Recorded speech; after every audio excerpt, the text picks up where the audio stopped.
주요 사건 사고 소식 김광삼 변호사와 짚어보겠습니다. 어서 오세요. 네, 안녕하세요. 네, 먼저 이화영 전 경기도 평화부지사 술자리 네. 진술 회유 의혹부터 짚어보겠습니다.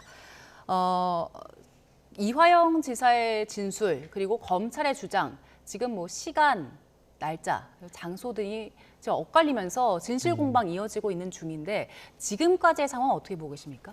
일단 지난 4월 4일 날 이화영 전 부지사에 대한 재판이 이제 그날 마지막 날이었죠. 이제 변론 종결을 하는 날이었어요. 그리고 선고는 6월 7일에 예정돼 있었는데 그날 굉장히 마지막 변론 과정에서 이제 폭탄 선언이 나왔죠. 예. 그래서 그 당시에 날짜를 6월 30일이라고 못을 박았거든요. 예. 그리고 장소 자체도 1313호실이 이화영 전 부지사를 수사하는 검사실이었는데 예. 그 건너편에 이제 창고가 있었다는 거예요. 그래서 그 창고 안에서 김성태 전 회장 그리고 뭐 방용철 부회장, 전 부회장이랄지 여러 명이 모여서 가서 술을 마시고 거기에 연어회와 회덮밥이 있었다고 이렇게 얘기했거든요. 이제 그러다 보니까 그 당시에 이제 검찰이 거기에 대해 반발을 하게 된 거죠. 그래서 6월 30일 날은 그런 적이 없었다는 거고 그날 호송 차량 이런 것들을 전부 다 제시하면서 출정 기록 했는데 오후 5시, 6시를 기준으로 한다고 한다면 이미 이제 서울 중앙지검 안에는 구치감이 따로 있거든요. 구속된 사람들을 유치하는 거기에 있었고 그다음에 5시 5분인가 10분에는 이미 호송차를 타고 나갔다는 거예요. 네. 이제 그러다 보니까 검찰의 이런 반박을 듣고 그다음에 이화영 전 부지사 측 변호인 측에서 또 날짜가 또 변경이 됐죠. 예. 6월 말 7월 초로 했다가 또 7월 3일이라고 했다가 또 지난 주말에는 7월 5일이라고 이렇게 나왔고 예. 그다음에 장소와 관련해서도 뭐 창고였다가 그다음에 검사실 옆에 있는 영상 녹화 조사실이라고 예. 했다가 그다음에 또 이제 여러 가지 뭐 새 장소라고 또 얘기했어요. 창고, 영상 녹화실, 뭐 검사실, 검사 휴게실에서 회의를 휴게실까지. 받았다 이렇게 얘기를 하고 있는데 이제 제일 중요한 것은 뭐 회의 받았다는 것은 물론 주장할 수 있죠. 그런데 이제 술판이 벌어진 장소가 어디냐 그걸 이제 특정을 해야 하는데 장소, 일시, 또 술을 먹었냐 먹지 않았냐 이런 부분이 달라지고 있기 때문에 이제 검찰에서는 계속적으로 증거를 내고 있지만 뭐 굉장히 논란이 많은 상태죠. 예. 일단 지금 말씀해 주신 대로 날짜도 바뀌고 있고요. 장소도 바뀌고 있는데 바뀌는 그 진술 부분을 조금씩 짚어보겠습니다. 먼저 날짜 바꾸고 있는데 네. 날짜 앞서서 짚어주셨는데 다시 한번 정리를 좀 해볼까요? 네네. 일단 6월 말에서 이제 7월 초 했다가 7월 3일 오후 한 5시, 6시 이렇게 바뀌었거든요. 그런데 이제 어떤 진술의 이제 신빙성을 검토하려고 하면, 확인하려고 하면 이제 일시와 장소가 굉장히 중요하거든요. 그런데 이제 날짜가 계속 바뀌고 있다는 거고, 이제 검찰의 입장에서는 CCTV 보면 되는 거 아니냐. 근데 CCTV는 이제 녹화가 한 31분밖에 안 된다고 하니까 이게 예. 작년 일이잖아요. 그렇기 때문에 이미 CCTV는 검증을 할 수가 없는 상태고 그다음에 6월 30일인데 아마 6월 30일이라고 얘기했다가 아마 이건 아니라고 판단을 한 것 같아요. 예. 왜냐하면 그 당시에 이제 호송 일지 이런 게 있는데 일반적으로 구속된 피의자 같은 경우에는 중앙지검에 내 있는 구치소에 구치감에 들어왔다 나올 때 그게 다 일지로 작성이 되고 또 서울 구치소에서 나올 때도 아니 수원 구치소에서 나올 때도 다 일시장소가 전부 다 기재가 되거든요. 예. 아까 중앙지검이 아니고 수원지검입니다. 예. 근데 그렇기 때문에 사실은 동선 자체가 다 확인이 될 수가 있어요. 그리고 그 당시에 개호를 했던 이제 교도관들이 예. 어떻게 했는지 그런 것들도 교도관을 통해서 전수조사하면 다 나오거든요. 예. 그래서 일단 6월 30일은 아닌 걸로 거의 밝혀진 것 같아요.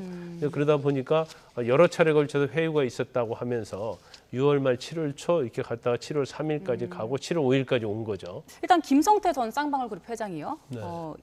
이화영 지사 측의 주장을 지금 정면으로 반박하고 있습니다. 이거는 상식적으로 말이 안 된다 이런 주장을 하고 있는데 저희가 그 목소리 담아왔거든요. 일단 목소리 듣고 오겠습니다. 뭐 술을 마실 수가 없어요. 그건 상식적이지 않습니다. 저도 몇 번 조사를 좀 받아서 잘 기억이 안 나는데 그리고 뭐 주말에 조사할 때는 여기서 식사를 합니다. 부치가면서. 직원 시켜서 연어를 사오라고 했다 이런 주장도. 그건 상식적이지 않습니다. 저하고 오랫동안 아주 가까운 형 동생이었는데 이런 일이 좀 참담하고 그렇습니다. 좀 많이 좀 마음이 아픕니다. 제가 많이 부족해서 이런 일이 생긴 것 같습니다. 기억이 아니고 이건 불가능합니다. 지금 불가능하고 상황에서. 네, 김성태 전 회장 검사실에서 술을 마실 수가 없다. 연어를 시켜서 먹는다는 건 상식적이지 않다. 이런 주장을 했는데 이 주장은 어떻게 들으셨어요? 이제 원칙적으로 그렇죠. 예. 일단 뭐 연어랄지 이런 걸 가지고 들어가기가 어렵죠. 왜냐하면 일단 검찰에 들어갈 때는 일단 뭐 쌍볼 관계자가 사가지고 들어갔다는 거잖아요. 수원지검 앞에 있는 삼거리에 있는 연어집에서. 예.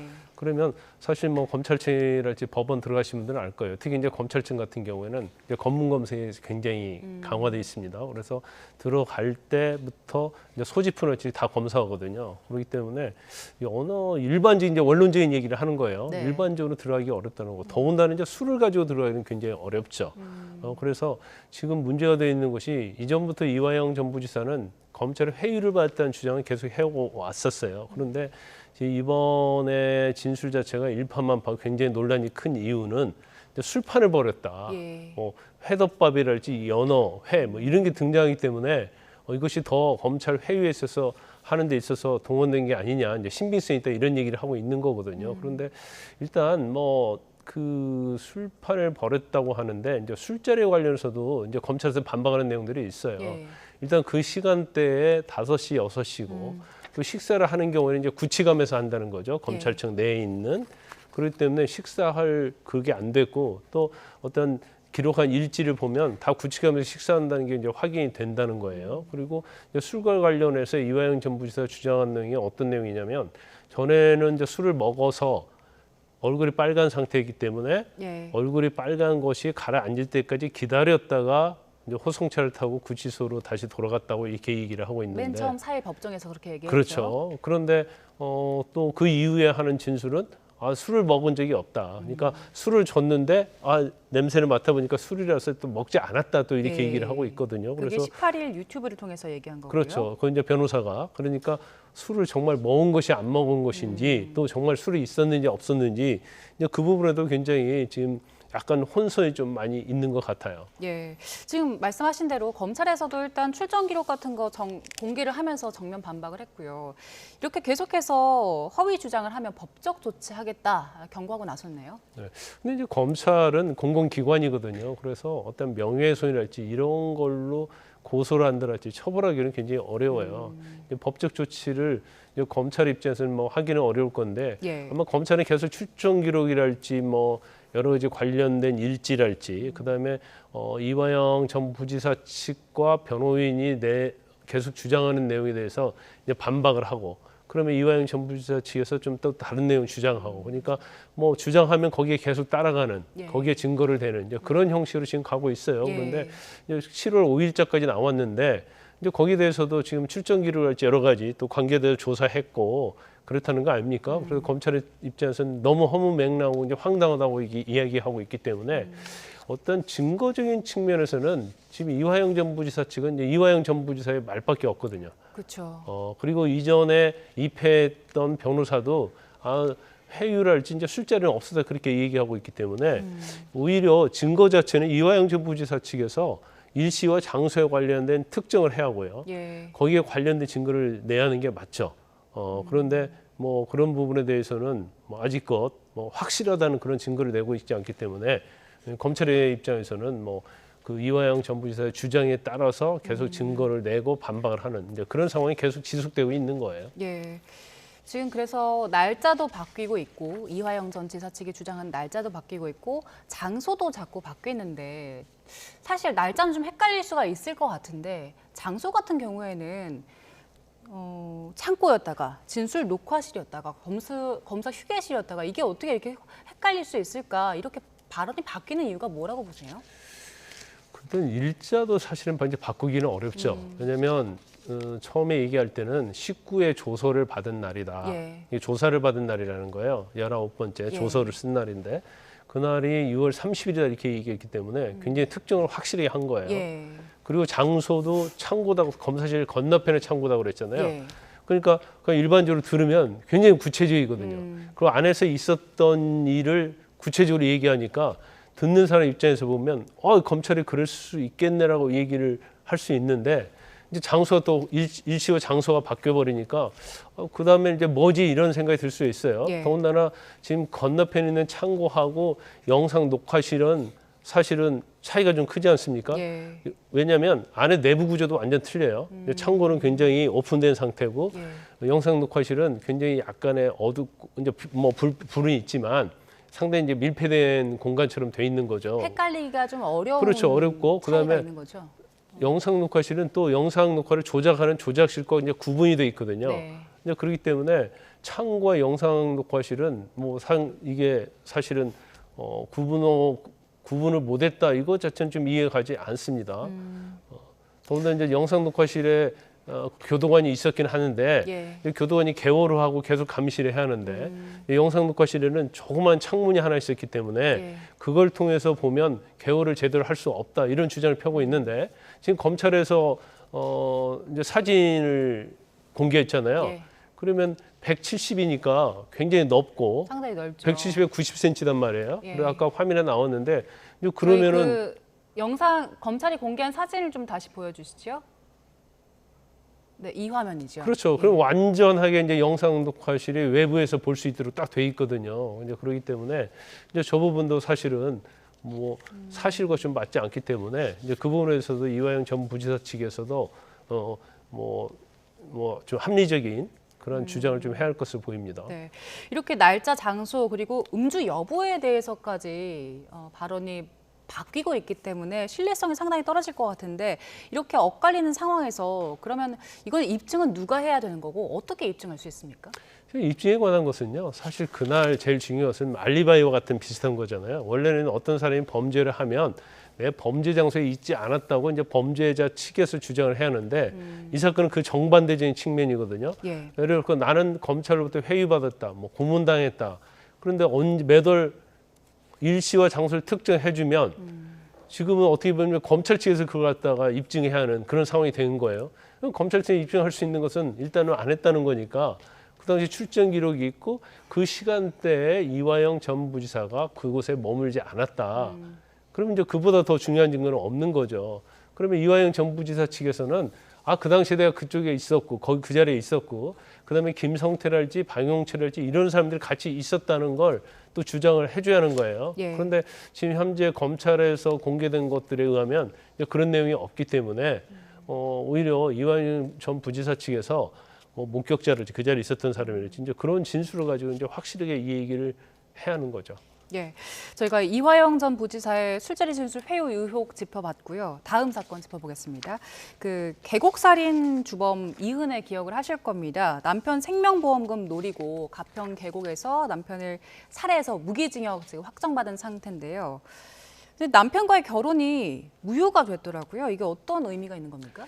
이제 혼인 무효인데요. 예. 일반적으로 혼인 무효 소송에서는 이기기가 어려워요. 왜냐하면 혼인이라는 것은 이제 법률적 관계 딱 확립이 된 상태잖아요. 네. 이걸 뒤집는 거단 말이에요. 그 전혀 혼인 자체를 없는 것으로 하고 원점으로 가는 거기 때문에 이제 혼인 무효 사유도 굉장히 까다로운데 예. 무효 사유 중에 제일 첫 번째가 서로 혼인할 의사가 없을 겁니다. 없어야 하는 거예요. 예. 그러면 어떻게 보면 이제 유장 결혼을 하는 경우가 전형적인 혼인 무효 사유에 해당이 되는데 지금 피해자 윤모 씨하고요. 예. 그다음에 이은혜 씨가 만나서 어떤 혼인 신고를 하고 하는 과정을 보면 전혀 혼인의 의사가 있다고 볼 수 없는 측면이 있어요. 제가 볼 때는 아마 윤모 씨는 좀 착취를 당하든지 속아서 혼인의 의사는 있었던 걸 보여요. 근데 이은혜 씨는 그게 아니고 윤모 씨를 혼인을 해서 뭔가 이용하려는 그런 목적이 있었고 또 착취하려는 목적으로 있었던 걸로 보입니다. 예. 그래서 여러 가지 이제 증거가 많이 나왔는데 실질적으로는 만나서 이 피해자 윤모 씨가 2016년도에 신혼집을 마련했다고 그래요. 예. 근데 거기서 살아본 적이 없다는 거고 그다음에 또 혼인 신고까지 했잖아요. 예. 근데 그 이후에 같이 동거를 하다거나 그런 적이 없었다는 거 아닙니까? 근데 남편은 수원에 살았고 이은혜는 인천에서 다른 남자와 그렇죠. 살았죠. 근데 다른 남자와 살았고 지금 같이 실형을 선고받은 그 내연관계죠. 내연관계에 있었던 조수연 씨와 또 만났다는 거 아닙니까? 그러면 서로 결혼을 했는데 혼인 부부라고 볼 수 있는 실체 관계가 전혀 없었다는 거죠. 그러면 처음부터 혼인할 의사가 없었기 때문에 이것은 무효다 해서 이제 법원에서는 이제 무효 판결을 내린 겁니다. 예, 말씀하신 대로 조현수와도 이제 내연 관계에 있었고 다른 남성과 다른 지역에서 거주를 했었습니다. 재판부에서는 경제적으로 남편을 일방적으로 착취했다 이런 판단을 내렸더라고요. 네네. 그 남편은 실제적으로 이제 대기업 직원이었다는 거잖아요. 그리고 이은혜와 이제 결혼한 다음에 대부업체에서 2억 원 정도 빚을 졌다는 거예요. 그럼 이 빚을 진 돈이 어디로 갔느냐? 이것은 이제 대부분이 이제 이은혜 씨한테 간 걸로 보여요. 뭐 카드깡하고 뭐 그랬다는 거죠. 그러면 더군다나 지금 개국 사례와 관련해서 이제 보험금 관련 이런 것들이 문제가 되고 있지 않습니까? 예. 그러면 결혼 의사가 없으면서도 피해자를 이용해서 뭔가 착취하려고 이제 착취라는 것은 물론 뭐 정서적 착취도 좀 있겠죠. 그런데 이제 경제적 착취도 굉장히 중요한 부분이었던 것 같아요. 그래서 피해자인 윤모 씨를 이용해서 뭔가 자기가 경제적 이득을 취하려는 그 목적이 쥐였다는 거예요. 예. 뭐 남편으로서 그런 것들이 아니고 뭐 남편으로서 뭔가 마음이 있었다고 한다면 같이 동거를 하든지 결혼 후에 뭔가 서로 관계가 유지가 돼야 할 거 아닙니까?